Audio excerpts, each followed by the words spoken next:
네, 안녕하세요 여러분들 반갑습니다. 금융과 에너지 업종을 누구보다 쉽게 알려주는 데이어 멘토 권혁철입니다. 오늘 DS 단석이라는 기업 리뷰해 보도록 할 텐데요. 이 DS 단석 같은 경우 여러분들도 아시다시피 친환경 사업인 리사이클 관련 기업이죠. 제가 오늘 말씀드릴 내용은 DS 단석이 이 상장한 이유가 결국 이 경영권 승계를 완료하기 위한 목적이 아니었나라는 생각이 좀 들고 있거든요. 그래서 이러한 것들 여러분들께 좀 말씀을 드리려고 하고요. 그리고 DS 단석이 현재 상장한 이래 거의 마이너스 80% 넘게 좀 빠진 부분이라서 좀 주가적인 측면에 대해서 우리는 어떻게 대응을 해야 될 것인지 이러한 것들 좀 같이 한번 확인해 보도록 하겠습니다. 먼저 시작하기 전에 저희 데이업 채널에 오시면은 모든 종목들을 커버해 드리고 있으니까 찾아와 주시면 정말 감사할 것 같고, 그리고 이 주주 여러분들께서 이 DS 단서 이것만큼은 좀 알고 싶다 하는 내용들 있잖아요. 그러한 것들 댓글에 남겨주시면은 제가 만약에 아는 내용이라고 한다면 다음 영상에서 말씀을 바로 드리도록 하고, 모르는 내용이더라도 제가 서치 이후에 말씀을 드리도록 할 테니까 꼭 댓글 남겨주시면 정말 감사할 것 같습니다. 그럼 DS 단석 바로 보도록 할게요. 일단 DS 단석 같은 경우 뭐 여러분들도 아시다시피 뭐 친환경 사업인 바이오 에너지, 그리고 배터리 리사이클, 플라스틱 리사이클 이 세 개 사업으로 운영이 되고 있는 상황인데요. 매출 현황도 함께 살펴보자라고 한다면 바이오 에너지가 약 56%를 차지하고 있고, 배터리 리사이클 31%, 플라스틱 리사이클 9% 차지하고 있는 기업이죠. 그리고 코스피에 상장을 해서 작년 12월 22일에 상장을 한 바가 있어가지고 상장한 지 한 약 7개월째 되고 있는 기업이기도 한데요. 사실 상장한 이래 신규주 같은 경우 의무 보유 등록 기간이 있잖아요. 오늘 제가 말씀드릴 내용이 이러한 것들이거든요. 그러니까 경영권 승계가 이 의무 보유 등록에 대해서가 어느 정도 맞닿아 있는 부분이 있다 보니까 의무 보유 등록 이러한 부분에 대해서 먼저 설명을 해 보도록 하겠습니다. 이 의무 보호 예수 같은 경우는 기업 상장 이후 이 창업자 또는 특수 관계인의 소위 먹튀를 방지하기 위한 의무 보유로 반드시 정해진 기간을 보유해야 하는 제도이죠. 그래서 중장기 투자를 유도하기 위해서 만들어진 바가 있었는데, 아무튼 다시 말해보자면 주식시장에서 주식을 팔지 않고 보유하겠다는 약속을 의미하고 있죠. 이 의무 보유 해체로 인해서 주가가 상당히 희석이 된 부분이 있었는데, 뭐냐라고 한다면 이 표 같은 경우 이 기간 투자자 분들이 공모를 받은 이후 확약들을 보여주고 있어요. DS 단석이 작년 12월 22일에 상장을 했으니까 사실 지금 6개월 확약까지 전부 해체가 된 상황이죠. 지금 3개월 확약이 약 9만 주, 6개월 확약이 1만 주, 1개월 확약이 5만 주, 다 합해서 한 16만 주 정도 풀렸었다라는 의미인데, 16만 주라고 해본다면 그때 당시 주가가 16만 원이었거든요. 단순 계산으로만 해도 256억에 해당이 되고 있죠. 그러니까 이 256억 전부가 지금 물량이 풀리면서 이 주가 희석이 되고 하락한 바가 있었었는데, 사실 이거는 기관에 대한 의무 보유 등록 내용들이고요. 사실 스톤브리지 합자회사가 투자했었던 내역도 있거든요. 여기 보시면은 스톤브리지 합자회사가 그때 당시에 50만 주를 좀 가지고 있었거든요.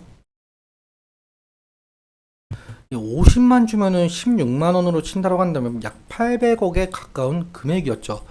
이 물량들이 전부 나오면서 DS 단석이 상당히 하락한 바가 있었는데, 사실 스톤브리지 합자회사가 DS 단석에 이만큼의 물량을 가지고 있었던 이유가 있어요.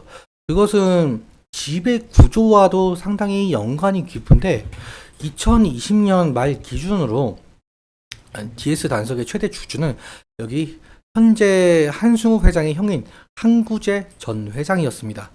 한구재 회장은 2012년도에 한승욱 회장에게 대표이사직을 넘겼었는데, 이 최대 주주 자리는 넘기지 못했었던 상황이었었거든요.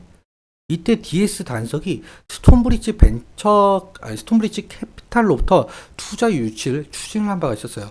그래서 IPO를 동시에 준비를 하면서 형제 간의 경영권 승계를 완료하기 위한 목적으로 이 투자 유치를 했거든요.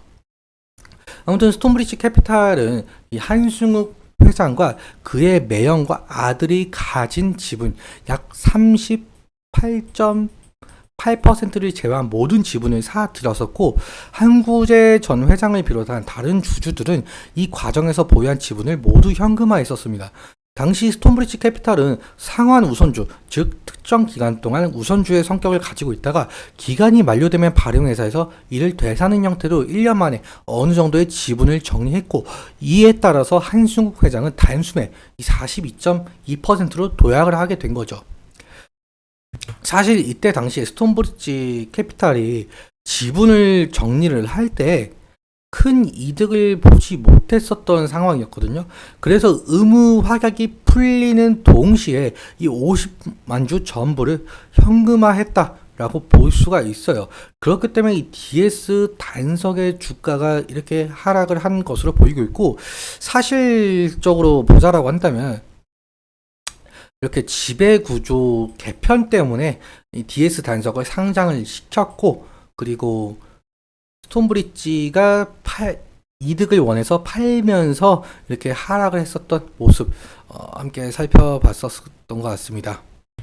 이 차트적인 측면으로 돌아와 보자라고 한다면 오늘 DS 단석이 한 약 6%까지 빠지면서 마감을 한 상황으로 보이고 있는데, 지금 지지라인 같은 경우 10일 이평선 부근이 될 가능성이 상당히 높을 것 같습니다. 근데 만약에 이 부분을 이탈을 하게 된다고 한다면 DS 단석은 다시금 이 주가가 지속적으로 하락할 가능성이 생기겠죠. 그래서 이러한 부분은 리스크적인 관리는 필요할 수 있을 것으로 보이고 있고요. 그리고 상승시도 마찬가지로 보이고 있어요. 상승시도 사실상 이 차익 실현 매물이나 원금 보존 매물이 나올 가능성이 상당히 높기 때문에 이러한 부분 좀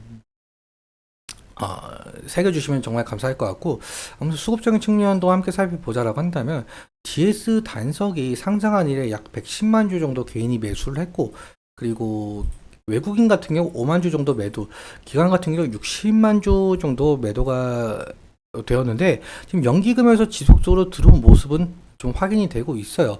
이 부분은 그나마 좀 다행이다라고 볼 수가 있겠고, 사모펀드 56만 주 매도가 나온 것이 제가 앞서 말씀드린 이 스톤브리지에 대한 매물이다 라고 생각을 해주시면 좋을 것 같습니다. 아무튼 이 기관과 이 외국인에서 조금씩이라도 매수세가 돌아와 준다라고 한다면 이 DS 단석 주가에 어느 정도 긍정적인 영향을 끼칠 가능성이 높으니까 이러한 점이 좀 중요 투자 포인트가 될 가능성이 높겠죠. 오늘은 여기까지 말씀을 드리면서, 오늘 말씀드린 내용과 이 차트적인 부분에 대해서 제 개인적인 견해가 많이 껴있다 보니까 여러분들의 주관적인 견해와 함께 투자를 현명한 선택하셨으면 좋겠습니다. 오늘도 시청해주셔서 감사하고, 지금까지 멘토 권혁철이었습니다. 감사합니다.